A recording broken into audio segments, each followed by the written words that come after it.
Hello दोस्तों, स्वागत है आपका एग्ज़ाम फैक्ट तैयारी यूट्यूब चैनल में।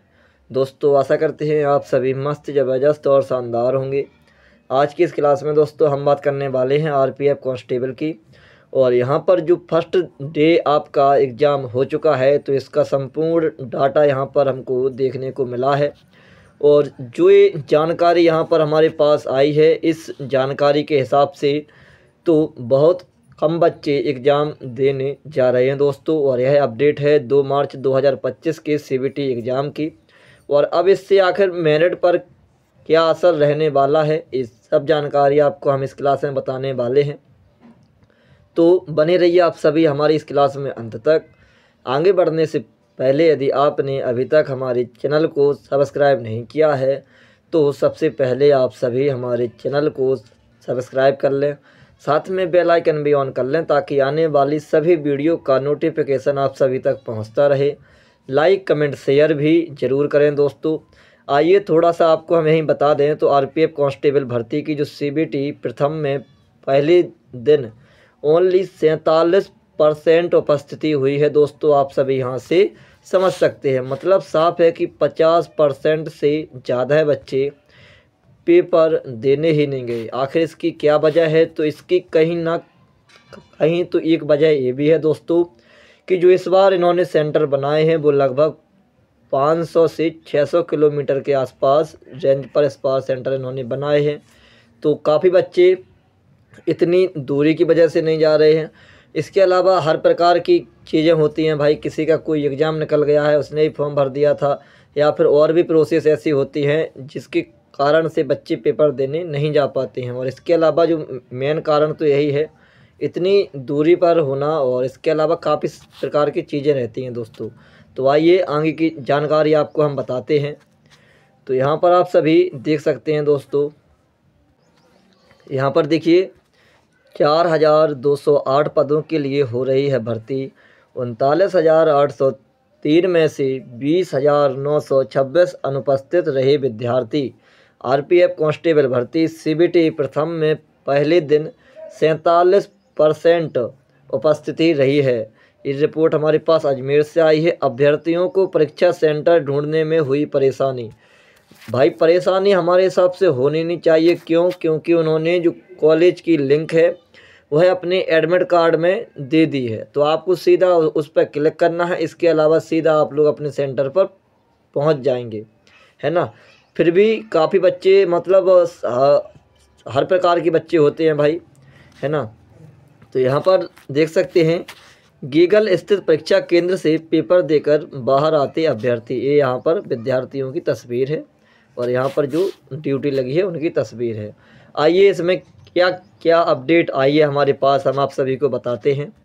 रेलवे में आरपीएफ कांस्टेबल पदों पर भर्ती के लिए सीबीटी प्रथम का आयोजन रविवार से शुरू हो गया। 18 मार्च तक चलने वाली इस परीक्षा के पहले दिन अभ्यर्थियों की रुचि कम दिखाई दी। 39,803 में से केवल 18,877 अभ्यर्थी ही परीक्षा देने पहुँचे, यानी 47% उपस्थिति ही दर्ज की गई। अब भाई इसके अलावा इसका जो और मेन कारण है वो ये भी है कि वैकेंसी बहुत ही ज़्यादा कम है।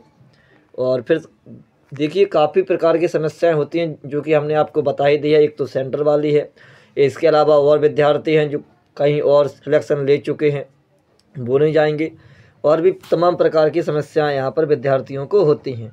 तो आइए इसके आगे हम देखते हैं। आरपीएफ कांस्टेबल के 4,208 पदों पर भर्ती के लिए सीबीटी अजमेर सहित देश भर में शुरू हुई है।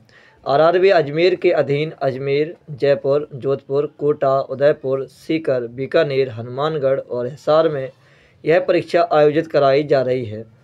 पहली पारी में परीक्षा सुबह 9 बजे से शुरू हुई, लेकिन स्टूडेंट्स को 1.5 घंटे पहले यानी करीब 7:30 बजे ही सेंटर पर बुला लिया गया था। वो इसलिए बुला लिया गया था भाई कि काफ़ी प्रोसेस होती है अंदर भी, है ना। आरआरबी अजमेर ने पहली पारी में 14,000 अभ्यर्थियों को कॉल किया था। इनमें से परीक्षा देने के लिए केवल 6,300 अभ्यर्थी ही पहुंचे हैं। 7,700 अभ्यर्थी अनुपस्थित रहे। दूसरी पारी में भी 50% से ही कम अभ्यर्थी आए हैं और जो तीसरी पारी में भी यह आंकड़ा कम ही रहा है दोस्तों। अजमेर में दोनों परीक्षा केंद्रों पर जयपुर और कोटा, जोधपुर सहित प्रदेश के विभिन्न जिलों से अभ्यर्थी पहुंचे। अभ्यर्थियों ने पेपर कठिन बताया। गणित, अधिकाई, जीके में राजनीति से संबंधित सवाल पूछे गए हैं। और इसके अलावा अजमेर में 2 परीक्षा केंद्रों पर यह परीक्षा ली गई। गेगल स्थित परीक्षा सेंटर पहुंचने में होने के कारण अभ्यर्थी यहां पर सीधे पहुंच गए। दूसरा परीक्षा केंद्र आदित्य कॉलेज रखा गया। इस सेंटर पर जिन अभ्यर्थियों का परीक्षा केंद्र था उन्हें काफ़ी दूर तक पैदल जाना पड़ा।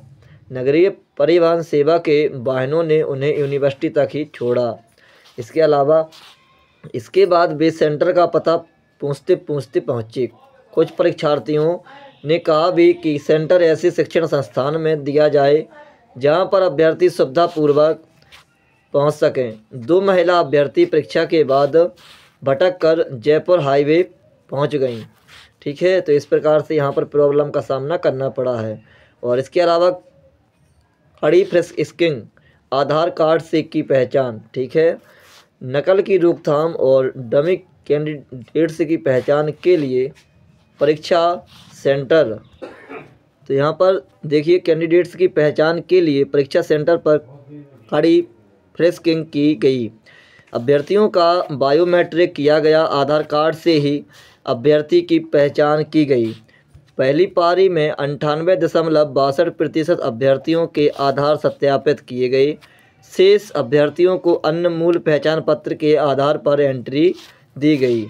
इसके अलावा दोस्तों, यदि आप झांसी, दतिया, ग्वालियर या फिर ललितपुर या फिर झांसी किसी भी क्षेत्र से हों तो आप सभी के लिए हम जानकारी बता दें कि ग्वालियर से इंदौर के लिए एक स्पेशल आरआरबी एग्ज़ाम गाड़ी चलाई गई है जिसका गाड़ी नंबर है 01825। आप सभी इस गाड़ी से अपनी यात्रा को आसान बनाएं, सुलभ बनाएं, है ना। और यह क्या है कि स्पेशल आरआरबी के जो एग्ज़ाम हैं जैसे आरपीएफ कांस्टेबल के लिए ही स्पेशल में चलाई गई गाड़ी है। इसमें अपन को 80% अपने स्टूडेंट ही रहने वाले हैं दोस्तों। और आप सभी विद्यार्थियों को इसके लिए आसानी भी रहेगी इस गाड़ी से जाने के लिए। यदि आप और कोई गाड़ी से निकलना चाहते हो तो फिर आप भाई मुश्किल में पड़ सकते हैं, दिक्कतें होंगी आने जाने में। लेकिन ये गाड़ी बिल्कुल सटीक है, समझ रहे। यानी जो ये गाड़ी है 3 बजे के आसपास झांसी आ रही है, 3:05 पर। तो आप लोग 1 घंटे एडवांस में यह ग्वालियर से निकलेगी। यानी 2 बजे के आसपास यह गाड़ी ग्वालियर से निकलेगी, 3 बजे झांसी आएगी और रात्रि के 2 बजे यह गाड़ी हमको इंदौर स्टेशन पर उतार देगी, जिसमें सभी बच्चों के पेपर आसानी से हो जाएंगे। इसके बाद आपके सुबह से लेकर शाम तक की मीटिंग में जो सभी पेपर हैं 3 पारियों में, यानी तीनों पारियों के पेपर होने के बाद वहाँ से भी इन्होंने एक मतलब इस गाड़ी को शाम के 7 बजे इस गाड़ी को स्टार्ट किया है। उस साइड से गाड़ी शाम 7 बजे वहाँ से निकलेगी। और इसके अलावा सुबह 7 बजे झांसी आएगी, सुबह 7 बजे के आसपास झांसी आएगी और 8 से 9 के आसपास यह गाड़ी फिर से ग्वालियर पहुंच जाएगी। यदि आप भी हमारे इस क्षेत्र से हैं दोस्तों तो आपके लिए यह गाड़ी बिल्कुल उचित गाड़ी है हमारे हिसाब से। बाकी आप कौन सी गाड़ी से जा रहे हैं इंदौर, कमेंट में बताइएगा दोस्तों। आशा करेंगे आपको यह जानकारी बहुत ही अच्छी लगी होगी। इसी के साथ हम अपनी क्लास को विश्राम करते हैं। जय हिंद, जय भारत दोस्तों।